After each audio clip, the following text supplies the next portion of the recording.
Bonjour, je voudrais vous parler aujourd'hui d'un charmant petit livre. Il a paru en 2011, il est passé inaperçu et c'est bien dommage, et vous pouvez facilement le trouver en collection folio.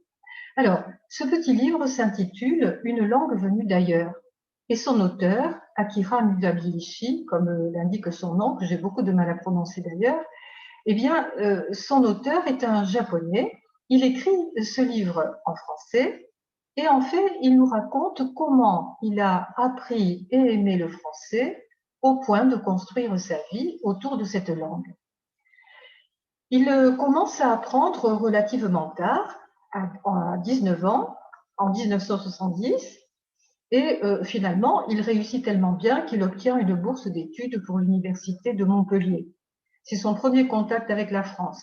Il poursuit ensuite de brillantes études à l'École normale supérieure à Paris, ce qui lui permet de revenir au Japon, où il occupe une chaire de littérature française à Tokyo. Évidemment, aller et retour entre la France et le Japon, d'autant qu'entre-temps, il a rencontré et épousé une Française et la naissance de leur petite fille Julia consacre ce métissage réussi.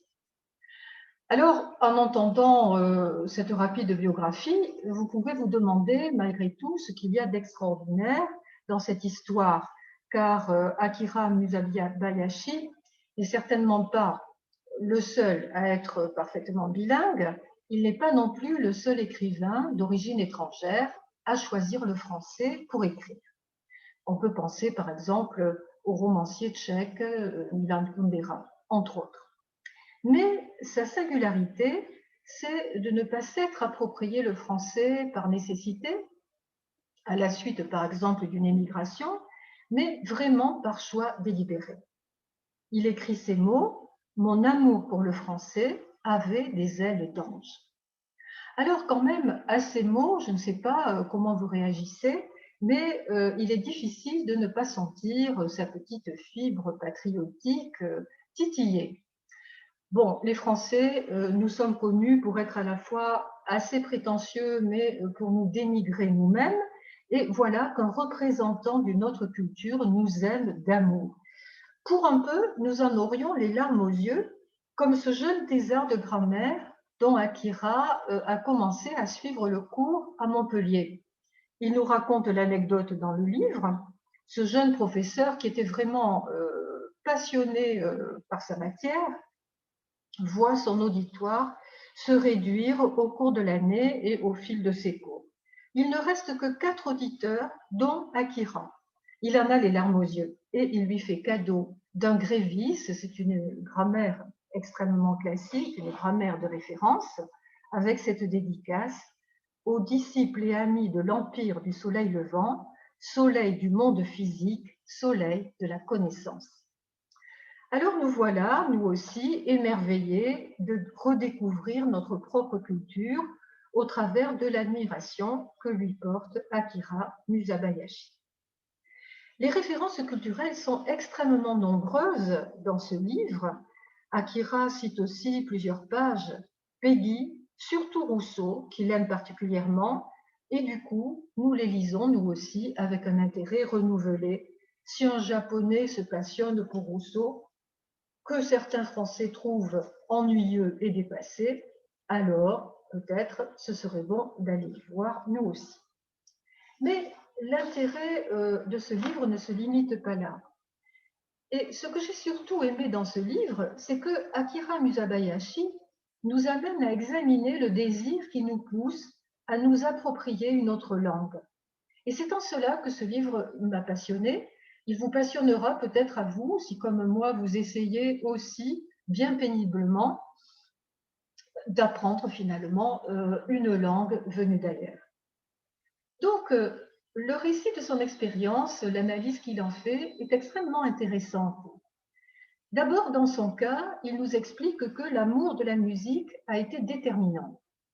Il avait un frère extrêmement doué en violon, et son père, qui n'était pas lui-même musicien, a fait de grands efforts pour aider ce fils dans justement le développement de ce don.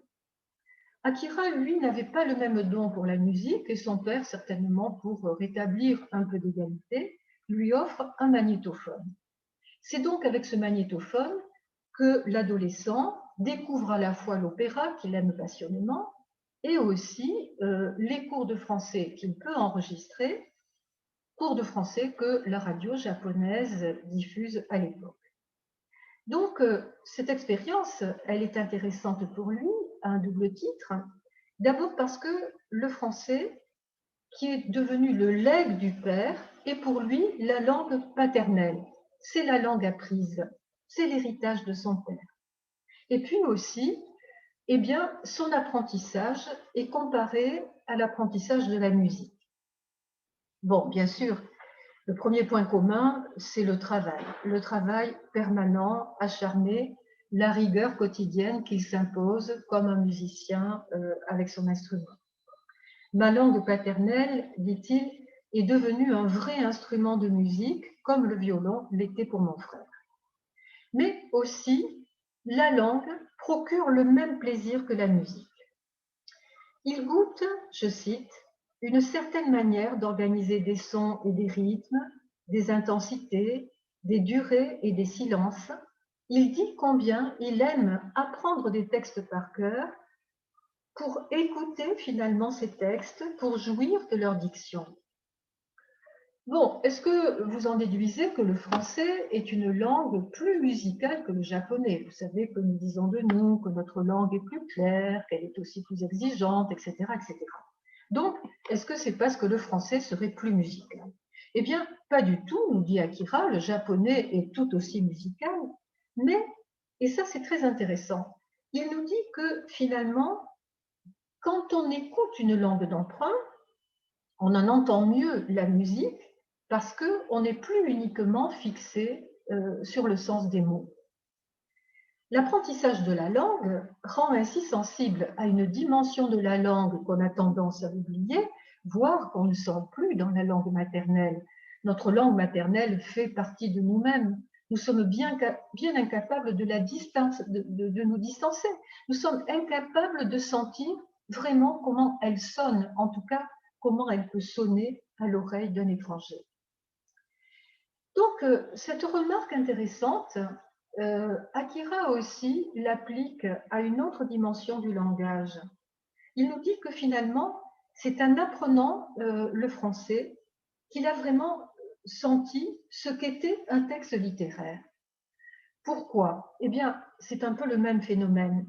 C'est parce que le texte littéraire emploie une langue qui n'est pas uniquement utilisée dans une dimension utilitaire.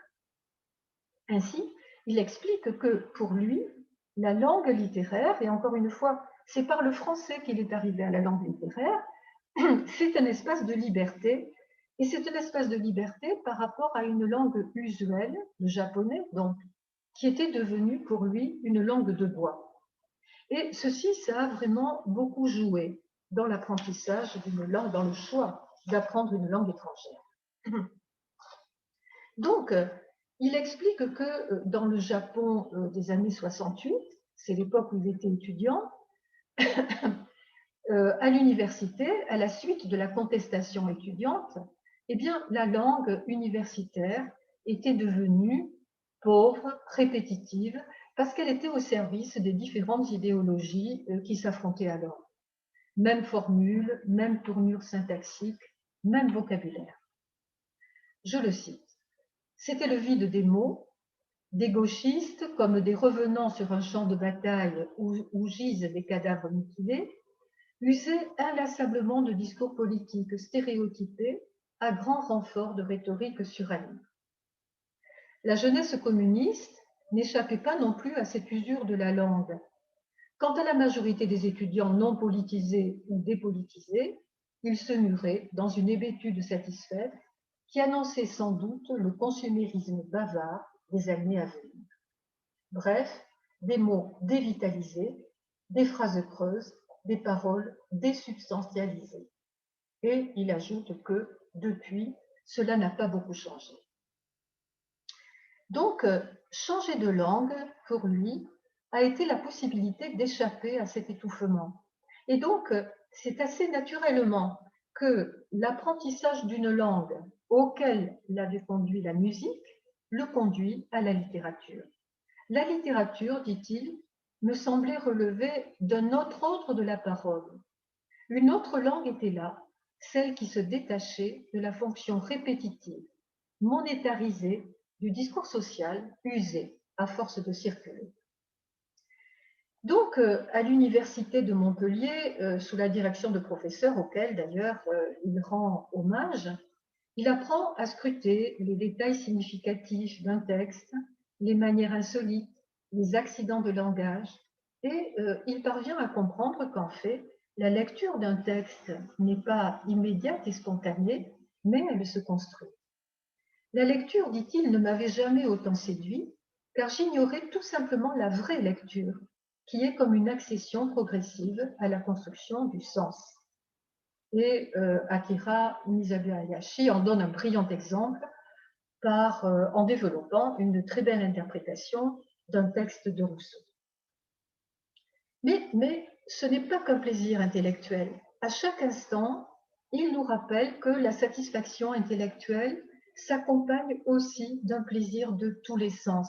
Et c'est ce qui est très agréable dans ce texte, c'est la jouissance que l'on peut éprouver à finalement parler tout simplement, parler une langue. Je me glissais dans la densité chaleureuse de cet espace luxuriant qu'offrait la langue déployée dans ses livres majestueux. Un paysage enchanteur m'apparaissait.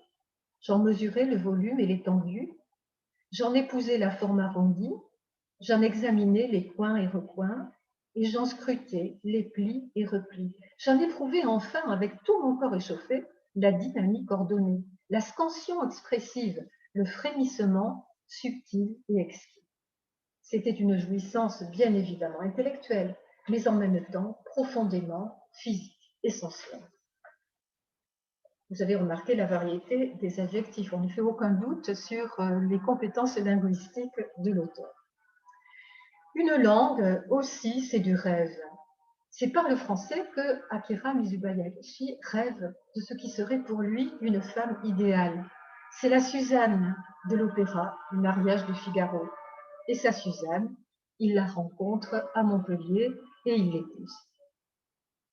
Pourtant, ce francophile, ce francophone accompli, dit, et on est un peu étonné après les pages qu'on a lues, il dit qu'il ne possédera jamais aussi bien cette langue paternelle que sa langue maternelle. Bon, d'abord, eh bien, il rappelle qu'apprendre une langue étrangère, c'est se plier à une ascèse qui n'a pas de fin. Et puis alors, il nous avoue des incompétences, des impossibilités qui sont tout à fait surprenantes. Par exemple, lui qui maîtrise parfaitement la langue de Rousseau, eh bien, il est incapable de saluer en entrant dans une boutique, comme nous le faisons.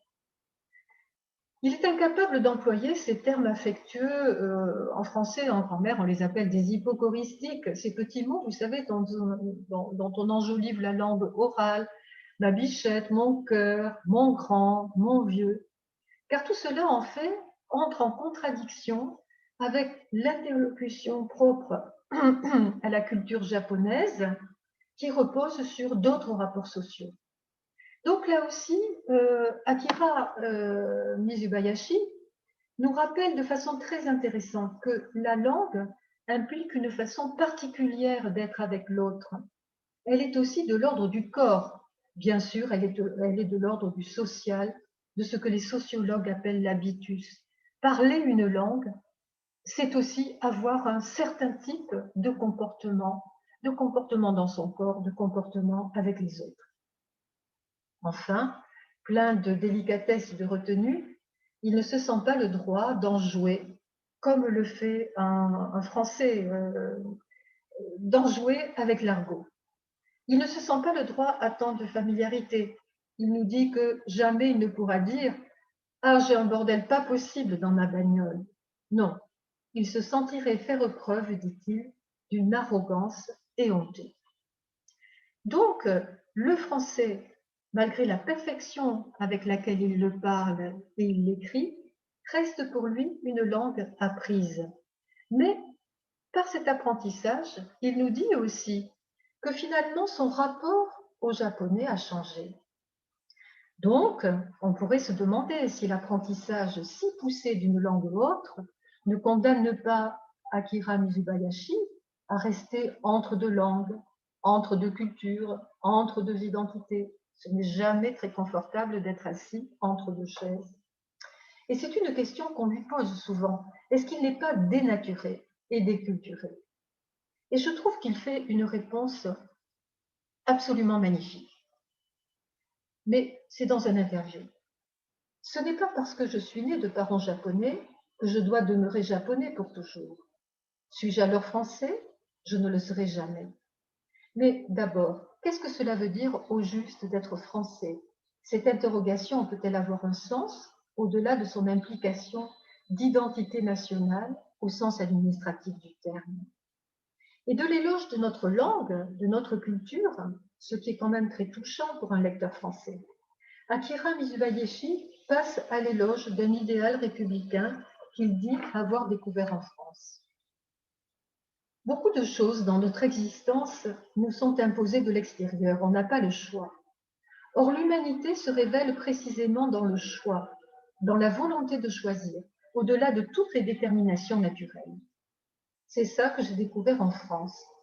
Le plus important pour les gens de ce pays, c'est le désir de partager la vie commune, ce qu'on appelle parfois le vivre ensemble, au-delà de toutes les déterminations naturelles, quelle que soit la culture d'origine de chacun, quelle que soit la langue de chacun, quelle que soit l'apparence physique de chacun, quelle que soit l'origine raciale de chacun. En dépit de son apparence, on peut choisir d'être français. Cette idée est difficilement concevable au Japon. Pour être japonais, il faut être né au Japon. En France, on n'est pas soumis une fois pour toutes au formatage initial. Autrement dit, ma naissance au Japon n'a pas à déterminer toute ma vie une fois pour toutes. Et j'ai le droit de choisir. Je n'ai pas pu choisir ma naissance, mais j'ai le droit de choisir ma vie qui peut se dérouler ailleurs qu'au Japon. Montaigne disait, un honnête homme, c'est un homme mêlé, et mêlé, la famille d'Akira Mizubayashi l'est joyeusement. Sa femme française parle le japonais. En revanche, elle n'est pas parvenue à l'écrire. Sa petite fille, Julia, qui est parfaitement bilingue, porte un prénom français, mais elle a un nom japonais. Mais le plus incroyable, c'est que leur chienne, Mélodie, comprend le japonais et aussi le français. Je vous recommande ce petit livre, non seulement par la finesse de ses analyses, mais aussi parce qu'il redonne de la confiance et de la foi. Foi dans tout ce que nous pouvons apprendre, enseigner, confiance dans l'ouverture au monde et confiance à l'ouverture aussi à autrui.